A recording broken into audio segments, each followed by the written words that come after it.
Para comprender la magnitud de la tragedia de Rispa, no podemos simplemente leer un par de versículos en un libro antiguo. Debemos sumergirnos en la atmósfera asfixiante de un Israel que se estaba desmoronando bajo el peso de un cielo de bronce.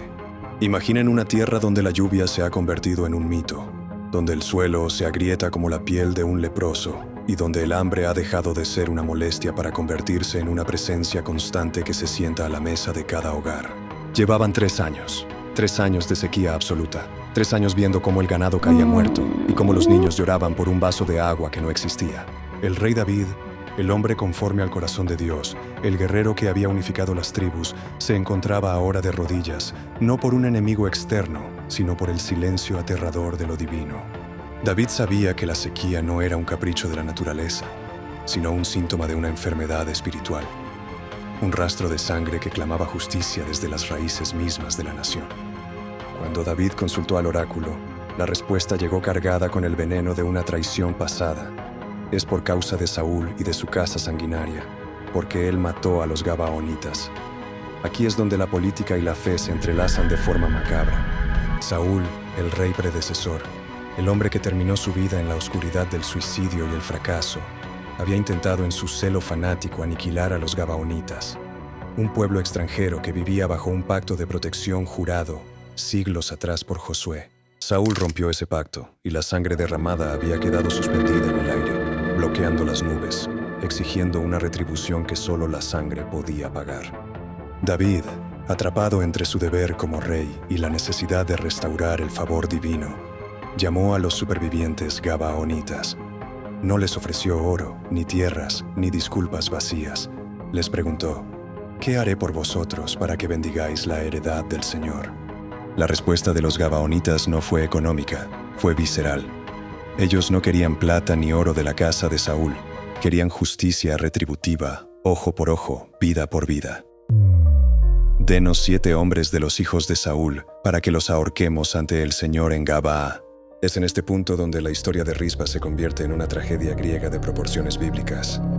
Rispa no era una reina, era la concubina de Saúl, una mujer cuyo estatus dependía enteramente de hombres que ya no estaban. Ella era una reliquia de un régimen caído, alguien que vivía en los márgenes de la nueva corte de David, protegiendo lo único que le quedaba, sus 2 hijos, Armoni y Mefiboset. Y David, en un acto de realismo político helado, comenzó a seleccionar las víctimas. Protegió al hijo de su amigo Jonatán, pero entregó a los hijos de Rispa y a los 5 hijos de Merab, la hija de Saúl. En un instante, el mundo de Rispa fue desmantelado. Sus hijos no habían cometido el crimen de su padre. Eran jóvenes que cargaban con el apellido equivocado en el momento equivocado. Fueron arrestados, encadenados y llevados a la colina de Gabaa, el lugar que una vez fue el centro del poder de Saúl y que ahora se convertiría en el patíbulo de su linaje. La ejecución fue un espectáculo de brutalidad religiosa y política. Los 7 hombres fueron ahorcados o expuestos, un término que sugiere una muerte lenta y pública, un sacrificio humano destinado a apaciguar la ira del cielo y la sed de venganza de los Gabaonitas. Pero la crueldad no terminó con la muerte. Por decreto o por desprecio, los cuerpos no fueron bajados de los maderos. Según la ley, un cuerpo colgado debía ser enterrado el mismo día para no maldecir la tierra, pero en este caso se hizo una excepción aterradora. Los cuerpos debían quedar allí, expuestos a los elementos, hasta que la lluvia cayera. Era una sentencia de olvido eterno. En la mentalidad antigua, carecer de una sepultura digna era ser condenado a errar para siempre, a ser borrado de la memoria de los vivos y de la paz de los muertos. Los Gabaonitas querían que los buitres se comieran el linaje de Saúl, que los perros despedazaran la memoria de quien intentó destruirlos. Pero nadie contó con Rispa. Nadie imaginó que una mujer, despojada de su rango, de sus hijos y de su futuro, se convertiría en la fuerza que detendría el tiempo. Rispa no gritó a los verdugos, no organizó una revuelta, no suplicó clemencia a David. Ella hizo algo mucho más poderoso. Subió a la roca de la ejecución. Imaginen la escena con una crudeza cinematográfica. El sol de Israel es un mazo que golpea la tierra sin piedad. El olor en la colina de Gabaa es el olor de la muerte en descomposición, una mezcla de carne quemada por el sol y el hedor dulce de la putrefacción. Allí, Al pie de los 7 maderos donde colgaban los restos de sus hijos y sus sobrinos, Rispa extendió una tela de silicio sobre la roca. El silicio era la tela del luto, áspera, oscura, un símbolo de dolor que se lleva sobre la piel. Ella no se sentó allí por unas horas. Se instaló allí para una vigilia que desafiaría la comprensión humana. Desde el comienzo de la cosecha de la cebada, abril o mayo, hasta que las aguas cayeron del cielo en otoño, Rispa se convirtió en la guardiana de los muertos. Estamos hablando de meses, meses de un calor abrasador durante el día y de un frío cortante en las noches del desierto. Rispa se convirtió en una presencia espectral, una sombra que se negaba a dejar que la muerte terminara su trabajo. Su rutina era una batalla constante contra la naturaleza salvaje. Durante el día, los buitres descendían en espirales negras, sus sombras cruzando el rostro de Rispa. Ella, armada solo con una vara y el rugido de una madre que no tiene nada que perder, corría de un cuerpo a otro, espantando a las aves de rapiña, impidiendo que sus picos arrancaran la carne de los que ella misma había amamantado. Sus manos, una vez delicadas en el harén real, estaban ahora llenas de ampollas, cicatrices y la sangre seca de los depredadores que intentaba alejar. Pero la noche era aún más aterradora. El desierto cobra vida cuando el sol se pone, y el olor de la carne expuesta atraía a los chacales, a las hienas y a los perros salvajes. Sus ojos brillaban en la oscuridad como brasas, rodeando la roca donde Rispa montaba guardia. Ella no dormía. ¿Cómo podría dormir una madre que escucha el crujir de los dientes de las bestias cerca de los pies de sus hijos? Rispa se convirtió en el fuego que mantenía a raya a la oscuridad. Cada ataque repelido era una victoria moral contra el rey David y contra el sistema que había decidido que esos hombres no merecían ni siquiera un poco de tierra sobre sus ojos. Rispa estaba gritando al cielo sin decir una palabra. Su vigilia era una protesta silenciosa contra la justicia corrupta de los hombres. Ella estaba diciendo, si el Estado los ha ejecutado, si Dios los ha abandonado, y si la tierra les ha negado una tumba, yo seré su tumba. Yo seré el muro entre ellos y el olvido. La psicología de Rispa en esos meses es fascinante y aterradora.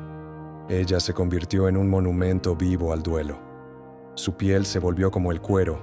Su cabello se llenó de la ceniza del luto y del polvo de la colina. Sus ojos se hundieron en cuencas de puro agotamiento, pero su voluntad era inquebrantable. Ella estaba obligando a todo Israel a mirar lo que preferían ignorar. Cada pastor que pasaba por el camino, cada soldado que montaba guardia a lo lejos, cada viajero que llegaba a Jerusalén, tenía que hablar de la mujer de la roca.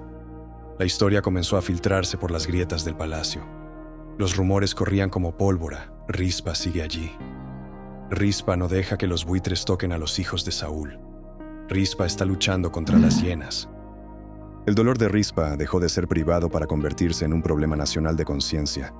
Ella había convertido la colina de Gabá en el epicentro moral de la nación. Finalmente la noticia llegó a David, y aquí es donde la narrativa alcanza su punto de inflexión emocional. David, el guerrero, el hombre que había matado a gigantes y sobrevivido a guerras civiles, se vio confrontado por el poder superior de una madre herida. La persistencia de Rispa avergonzó al rey. David comprendió que su solución política para la sequía carecía de humanidad. No puede haber paz en una tierra donde los huesos de los muertos claman al sol, protegidos solo por el amor de una concubina desechada. David fue movido, no por una nueva revelación teológica, sino por el ejemplo de Rispa.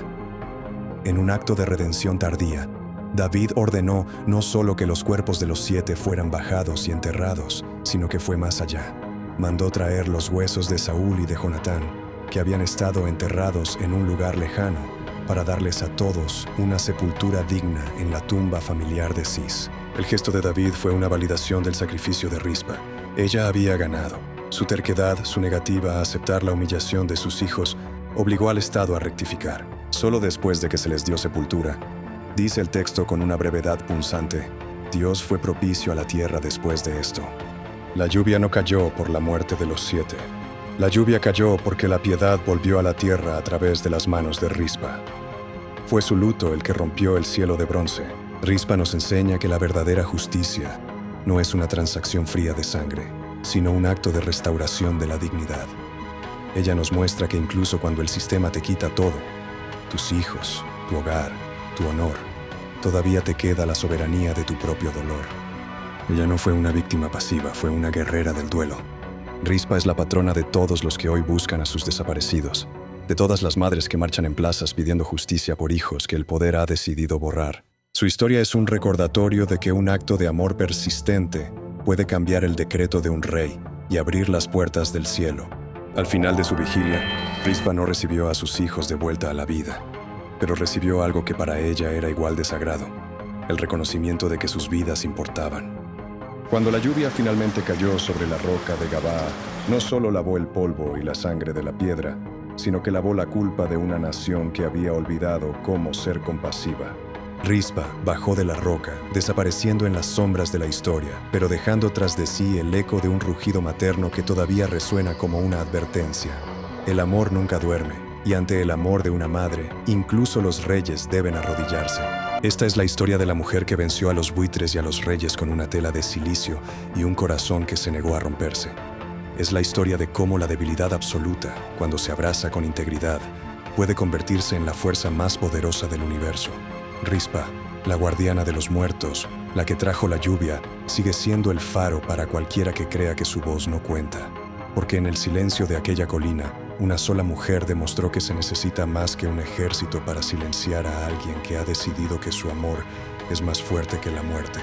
Su legado no es una tumba de oro, sino la lluvia que cae sobre los campos, recordándonos que la piedad es el único camino hacia la paz.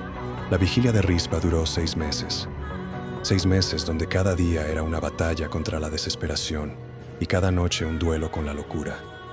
Ella vio cómo los cuerpos de sus hijos pasaban por todas las etapas de la descomposición, un proceso que para cualquiera sería traumático hasta el punto del colapso mental. Pero ella miró a la muerte a los ojos y no parpadeó. Ella honró lo que quedaba de ellos cuando ya no quedaba nada que amar según los estándares del mundo. En su mente, mientras hubiera un hueso, mientras hubiera un rastro de ellos, ella era su escudo.